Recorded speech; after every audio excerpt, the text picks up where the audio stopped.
देखिए दोस्तों, लोग आधार कार्ड जब बनवाते हैं या आधार कार्ड को अपडेट करवाते हैं तो ज़्यादातर लोगों को पता ही नहीं है कि किस करेक्शन में क्या क्या प्रूफ लगते हैं।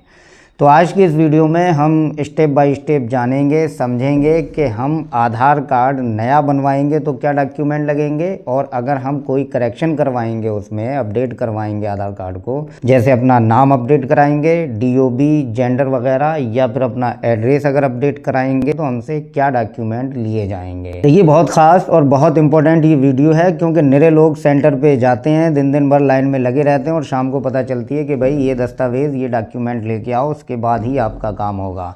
और उनके पास कोई डॉक्यूमेंट भी नहीं होता, बस ऐसे ही गए, मुंह उठा के लाइन में लगे और फिर भैया शाम तक चले आए घर। दिन भर का काम धंधा भी मारा गया और काम भी नहीं हुआ।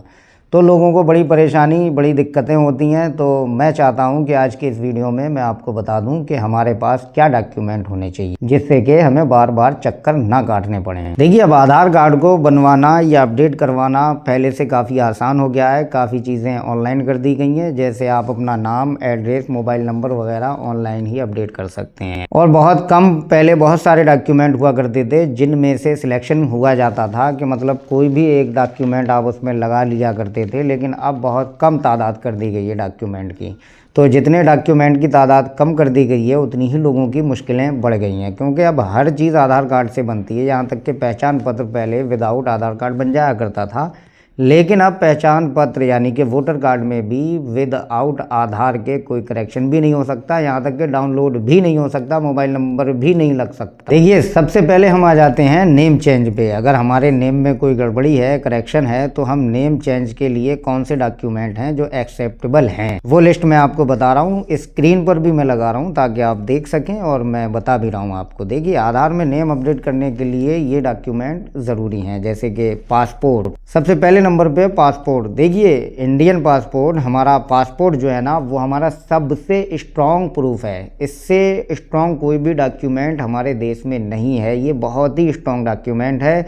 ये आपका नाम सही भी कर देगा, आपकी डीओबी सही कर देगा, आपका एड्रेस भी सही कर देगा, मतलब तीनों चीज़ों में ये मान्य है। दूसरे नंबर पे आता है पैन कार्ड। पैन कार्ड से आप सिर्फ अपना नाम अपडेट करवा सकते हैं, इसके अलावा कुछ नहीं करवा सकते। फिर है वोटर आईडी, जिसमें आपका नाम भी है, फोटो भी है, डीओबी भी है, लेकिन आपके नेम करेक्शन में और आपके एड्रेस अपडेट में वोटर कार्ड मान्य होगा, डीओबी प्रूफ में मान्य नहीं होगा। डीओबी प्रूफ में आपका पासपोर्ट मान्य होगा। ड्राइविंग लाइसेंस या आप गवर्नमेंट आईडी कोई भी दे सकते हैं, जैसे मूल्यवास, कास्ट सर्टिफिकेट, कोई भी एक गवर्नमेंट आईडी दे सकते हैं नेम करेक्शन के लिए, या फिर आप जो है वो मैरिज सर्टिफिकेट दे सकते हैं, सरकारी वाला मैरिज सर्टिफिकेट। मेरे लोग ये सोचेंगे कि अगर वो मुस्लिम है तो निकाह की रसीद वैलिड होगी, निकाह की रसीद वैलिड नहीं होगी। अब आ जाते हैं कि एड्रेस चेंज करने के लिए क्या डॉक्यूमेंट एक्सेप्टेबल हैं, वो हम देखते हैं। देखिए, पासपोर्ट है, इसमें भी पहले नंबर पे देख लीजिए आप, स्क्रीन पर मैंने लगाया है। बैंक पासबुक है, बैंक का स्टेटमेंट है, आप अपनी बैंक की पासबुक भी लगा सकते हैं और इसमें अपना बैंक स्टेटमेंट भी लगा सकते हैं। इलेक्ट्रिसिटी, वाटर, गैस बिल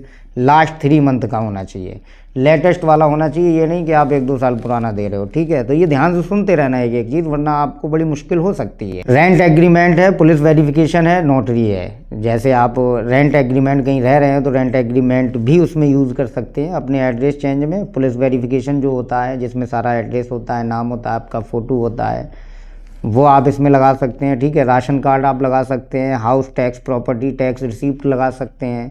अब इसमें एक चीज़ और समझने वाली है, जैसे मेरे लोग ऐसे होते हैं, उनकी एज जैसे कम है, किसी की 18 साल है, तो अब उनका बिजली का बिल जो है वो उनके फादर के नेम पे ही आएगा ना, तो लोग ये सोचते हैं कि फादर का बिजली का बिल उनके एड्रेस अपडेशन में लग जाए, लेकिन ऐसा नहीं होता भैया। आप ही के नाम का प्रूफ होना चाहिए, तब वो मान्य होगा। हाँ, राशन कार्ड में आपका नाम अगर है तो वो फुल वैलिड है। अब आ जाते हैं डीओबी अपडेट के लिए, कि डीओबी अपडेट में कौन कौन से डॉक्यूमेंट ज़रूरी हैं। सबसे बड़ी समस्या है ये डीओबी अपडेट, क्योंकि डीओबी ने बड़ा परेशान कर दिया लोगों को, खासकर डीओबी जिनकी आधार कार्ड में लिमिट क्रॉस हो गई है, वो तो बड़े परेशान। देखिए, टॉप नंबर पे है बर्थ सर्टिफिकेट। बर्थ सर्टिफिकेट ही वैलिड होगा डीओबी के लिए। फिर 10th की या 12th की मार्कशीट। 10th की मार्कशीट में डीओबी तो 101% होती है, लेकिन 12th की मार्कशीट में किसी की डीओबी होती है, किसी की नहीं होती है। तो जिस मार्कशीट में उनकी डीओबी है, चाहे 10th की हो 12th की हो, दोनों वैलिड है। और अब पैन कार्ड भी डीओबी प्रूफ में भरपूर तरीके से वैलिड है।